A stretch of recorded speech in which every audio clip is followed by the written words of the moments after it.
여러분 안녕하십니까? 광주 MBC 뉴스투데이입니다. 먼저 오늘의 주요 뉴스입니다. 어제 귀성이 절정에 이른 고속도로는 밤사이 혼잡이 풀렸습니다. 오늘부터는 이른 귀경이 시작될 것으로 보입니다. 내년 지방선거에 대한 관심이 벌써부터 높아지고 있습니다. 광주와 전남의 선거 판세를 전망해봅니다. 광주 지역 상업계 고등학교 학생들이 전국 상업경진대회에서 우수한 성과를 거두며 실력을 입증했습니다. 광주시가 전통시장 등에서 유통되는 수산물의 방사능을 검사한 결과 모두 안전한 것으로 나타났습니다. 추석인 오늘 오전부터 본격적인 귀경 행렬이 시작될 것으로 보입니다. 한국도로공사는 지금까지 모두 63만 7천 대 귀성 차량이 광주와 전남으로 들어왔고 오늘 이른 오전부터 본격적인 귀경이 시작돼 오늘 하루에만 38만 대가 넘는 귀경 차량이 빠져나갈 것으로 내다봤습니다. 지금까지 광주에서 승용차로 출발하면 서울까지 4시간이 걸리고 오후로 접어들면서부터는 수도권 부근에서 정체가 시작돼 귀경 시간이 지연될 것으로 예상됩니다. 내년 지방선거에서 광주시장이 누가 될지 벌써부터 관심이 뜨겁습니다. 특히 민주당의 지지 하락과 안철수 세력의 부상으로 뜨거운 한판 승부가 예고돼 있습니다. 윤군수 기자가 광주시장 선거판도 전망합니다. 민주당에서는 현직인 강훈태 시장과 3선의 강기정 의원, 재선의 이용섭 의원이 시장 후보로 유력하게 거론됩니다. 민주당이 어떻게 후보를 결정할지 경선 규칙이 확정되진 않았지만 당원들의 영향력이 커질 건 분명해 보입니다. 당심이 곧 민심이 될 수 있도록 당원들이 아마 현명한 선택을 할 것이다라고 보고 있습니다.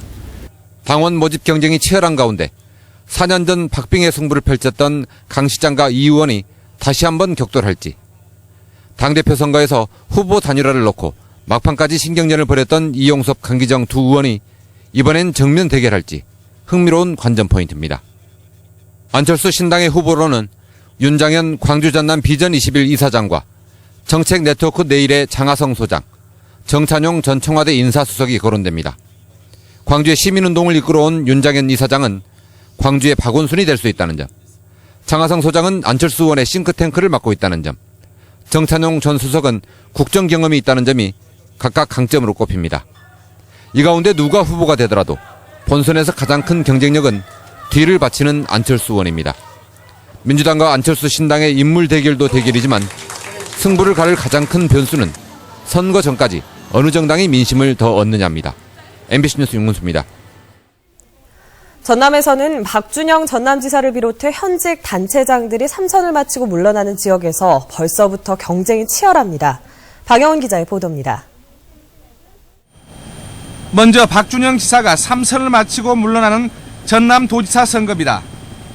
민주당 이낙연, 주승용 의원이 가장 바쁘게 움직이고 있고 천정배 전 의원과 박지원 의원, 김효석 전 의원과 이석형 전 한평군수가 후보군으로 거론되고 있는 가운데 김용록 의원도 출사표를 던졌습니다. 역시 3선 제안인 목포시장과 완도군수, 광양시장 선거전도 벌써부터 치열합니다. 목포시장 선거에는 정치인과 공무원, 시민단체 출신 인사 등 10명 이상의 후보가 자천타천으로 거론되면서 내년 기초단체장 선거의 관심 지역으로 꼽히고 있습니다. 김종식 현 군수가 임기를 마치는 완도군수 선거는 10여 명이 나설 태세이고 이성웅 현 시장이 떠나는 광양시장 선거도 다수의 출마 예상 후보가 물밑에서 주도권 잡기에 분주합니다. 현 단체장이 3선에 도전하는 신안, 영암, 장흥, 영광, 장성, 고흥, 구례, 보성 등 8곳은 현 단체장의 조직력에 맞설 입지자들이 바람몰이에 나설 뜻을 비치고 있고 나주시와 진도구는 전 단체장이 재도전을 할 것으로 예상돼 관심을 끌고 있습니다. 후보 난립은 내년 초 당내 경선이 이루어지면 상당 부분 정리될 것으로 전망되는 가운데 조직 구성에 나선 안철수 의원 바람이 어느 정도 영향을 줄지도 내년 지역선거의 변수로 꼽히고 있습니다. MBC 뉴스 박영훈입니다. 그런가 하면 전남 동부 지역에서도 내년 지방선거 입지자들의 움직임이 바빠지고 있습니다. 박민주 기자입니다. 지금까지 공식적으로 출사표를 던진 후보는 여수와 광양 선거구의 2명입니다. 내년도 6.4 지방선거까지는 9개월가량 남았지만 추석을 앞두고 후보들의 행보는 빨라지고 있습니다. 특히 내년 지방선거의 관전 포인트를 보면 현직 시장의 출마 여부가 가장 큰 변수입니다.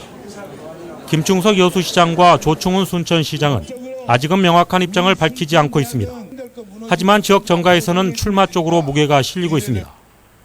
여수 순천 지역 모두 행정, 검찰, 의회, 시민 활동가들이 자천타천 후보군으로 거론되고 있습니다. 3선 제한에 묶여 현직 시장이 출마할 수 없는 광양시장에는 10여 명의 후보들이 출마를 저울질하고 있는 것으로 알려졌습니다. 내년 지방선거의 또 다른 쟁점은 공천제 폐지와 안철수 신당의 바람몰이입니다. 정당 공천제 폐지는 선거법 개정 절차가 남아있어 내년 지방선거에 적용할 수 있을지는 아직 미지수입니다. 추석 연휴 지방선거 후보들의 물밑 움직임에 선관위도 기동감찰에 나섰습니다. 기성객들이나 선거구민들 대상으로 입후 여행자들이 많은 불법 선거운동을 할 것으로 예상이 됩니다. 이 부분에 대해서 저희는 우선 예방 차원에서 안내 활동을 충분히 했고요. 그리고 그 안내에서 불구하고 유보행위가 발생했을 때는 엄중해서 조치할 예정입니다. 지방선거 후보 등록은 내년 5월 15일. 선거 판도를 바꿀 수 있는 변수들이 아직 확정되지 않은 가운데 출마를 앞둔 후보군들의 물밑 경쟁이 갈수록 뜨거워지고 있습니다. MBC 뉴스 강민주입니다.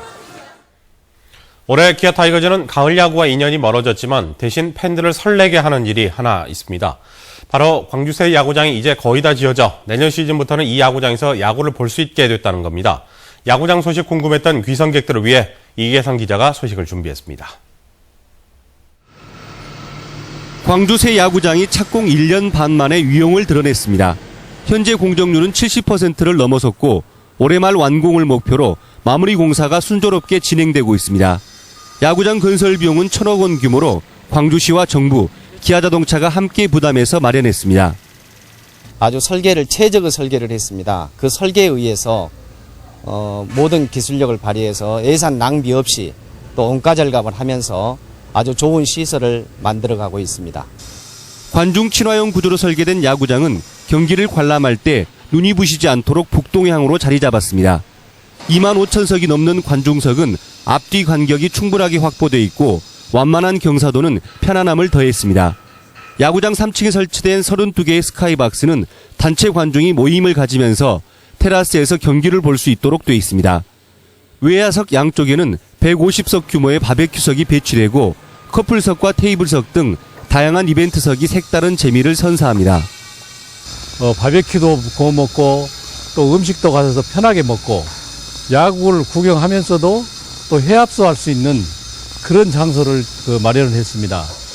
광주 기아 챔피언스 필드로 명명된 새 야구장에서는 내년 시즌부터 호랑이 군단의 홈 경기가 펼쳐집니다. 챔피언스 필드라는 새 야구장의 이름처럼 기아 타이거즈가 내년 개장 첫 시즌에 V11의 신화를 쓸 수 있을지 기대됩니다. MBC 뉴스 이계상입니다. 광주 지역 상업계 고등학교 학생들이 전국 상업경진대회에서 우수한 성적을 거뒀습니다. 광주시 교육청에 따르면 최근 열린 전국 상업경진대회에서 광주 지역 4개 상업계 고등학교 학생들이 11개 종목에 참가해 금상 12개 등 36개 상을 받았습니다. 특히 광주 여상은 10개 종목에서 29명이 입상하며 실력을 입증했습니다. 광주시 교육청은 앞으로도 상업계 고등학생들의 진로 개척 활동을 적극 지원하겠다고 밝혔습니다. 광주에서 유통되는 수산물은 방사능에 오염되지 않은 것으로 나타났습니다.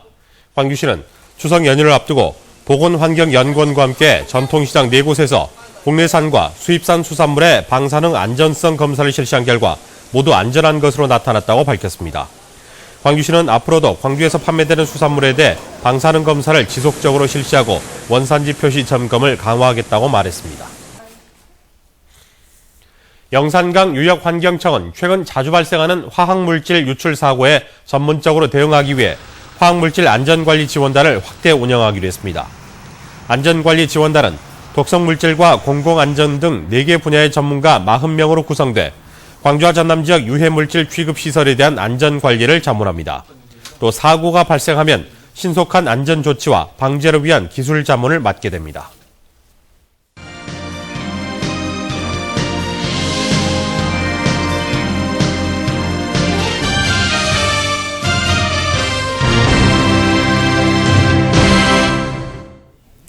조선시대 남도의 정자문화를 대표하는 광주 충효동의 환벽당이 국가지정문화재인 명승으로 지정 예고됐습니다. 이미 명승으로 지정된 시경정 소세원과 더불어 가사문화계 산실 3곳이 국가 차원의 평가를 받게 됐습니다. 박수인 기자입니다. 무등산 자락 넉넉한 품에 쌓여 앞으로는 창계천이 흐르는 수려한 경관. 조선 중동 때 문신인 사촌 김윤재 선생은 이곳에 후학을 양성하기 위한 정자를 세웠습니다. 산자락이 마치 고리처럼 정자를 감싼 모양에서 이름 붙여진 환벽당은 송순과 정철 등 당대의 문인들이 교우하며 시화를 나누던 문학의 산실로 자리 잡았습니다. 방 2개와 마루를 갖춘 유실형 정자는 주변 자연에 순응하며 사대부의 덕목을 닦던 남도 정자 문화의 전형으로 꼽히기도 합니다. 문화재청은 환벽당의 이런 역사 문화적 가치를 높이 평가해 국가지정문화재인 명승으로 지정 예고했습니다. 관광 자원으로서 앞으로 광주 관광객 유치나 또는 시민들의 긍지를 높이는 데도 상당히 기여를 할 것으로 생각이 됩니다. 다음 달 환벽당이 명승으로 공식 지정되면 이미 명승으로 지정돼 있는 근처의 시경정과 소세원과 더불어 가사문화권 안에 3개의 명승이 자리하게 됩니다. 일찍이 면왕정 송순이 한 동네에 3개의 명승이 있다며 노래한 일동 3승의 시구절이 500년 만에 면모를 갖추게 되는 겁니다. 문화재청과 광주 북구청은 환벽당을 보존하고 활용하기 위한 종합계획을 세워 체계적인 관리 운영에 들어갈 예정입니다. MBC 뉴스 박수인입니다. 가을 등산철을 맞아 무등산 국립공원 정상이 오는 29일 시민들에게 개방됩니다. 광주시와 환경부는 지금까지 무등산 정상은 토요일에 주로 개방해 참여하지 못한 시민들의 아쉬움이 많아서 이번에는 일요일에 개방한다고 말했습니다. 개방 노선은 서석대에서 군부대 후문을 통과해 인왕봉과 지왕봉으로 이어지는 구간으로 신분증을 지녀야 입장할 수 있습니다. 개막 14일째를 맞은 2013 광주 디자인 비엔날레가 관람객들의 호응으로 성황을 이루고 있습니다. 쉽고 재미있는 디자인을 목표로 열린 올해 디자인 비엔날레는 아름답고 독창적인 생활 디자인과 공공 디자인 등이 인기를 끌면서 2주 만에 관람객이 2만 명을 훨씬 넘어섰습니다. 추석 연휴 동안에는 한복이나 각 나라의 전통 의상을 입은 관람객은 무료로 입장할 수 있습니다. 또 야외 무대에서는 연휴 동안 매일 오후 국악과 클래식 공연이 열리고 삼행시 짓기 등의 이벤트도 계속됩니다. 광주 지역 기업들의 수출액이 해마다 증가하는 가운데 올 들어 이미 100억 달러를 넘어섰습니다. 광주시에 따르면 올 1월부터 지난달까지 수출액은 103억 8,500만 달러로 지난해 같은 기간보다 13% 증가했습니다. 광주의 8월 말 누계 수출액이 100억 달러를 넘어선 것은 올해가 처음입니다. 광주시는 앞으로 계획된 해외 마케팅을 차질 없이 진행하면 올해 목표한 160억 달러 수출을 무난히 달성할 것으로 전망했습니다. 전라남도가 추진하고 있는 1읍면 1도서관 조성 사업이 성과를 내고 있습니다.